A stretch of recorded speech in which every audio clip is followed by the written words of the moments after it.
मुख्यमंत्री साहेब, तुम्ही राज्याचे पालक आहात. कोणी एका जातीचे नसता. धनगर समाजातील पोरांनी फक्त शेळ्या मेंढ्या राखायच्या का? आम्हाला सुद्धा वाटतंय पोकलेट टिपर घेऊन धंदा करावा वाटतंय. माऊली हळणवर यांचे हे विधान. आज सकल धनगर समाज पंढरपूर शहर व तालुका यांच्या वतीने आम्ही पंढरपूर तहसीलदार यांच्यामार्फत महाराष्ट्र राज्याचे मुख्यमंत्री एकनाथजी शिंदेसाहेब यांच्याकडं निवेदन पाठवलेलं आहे.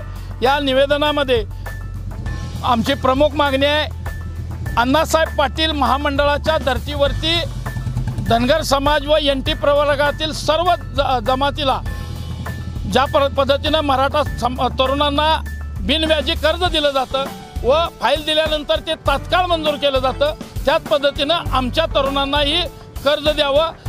अहिल्यादेवी शेळी आर्थिक विकास महामंडळाच्या मार्फत धनगर समाजातील युवकांना फक्त शेळी आणि मेंढी घेण्यासाठीच कर्ज दिलं जातं आहे, परंतु इतर समाज बांधवांना कुठलेही उद्योगधंदा करण्यासाठी कर्ज दिलं जाते.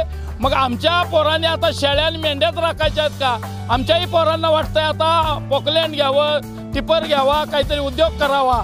म्हणजे धनगर सरकारची भूमिका अशी आहे का की धनगर समाजाच्या पोरांनी आता शेळ्या आणि मेंढ्याच राखाव्या, म्हणून शासनानं तातडीनं ही योजना मंजूर करावी.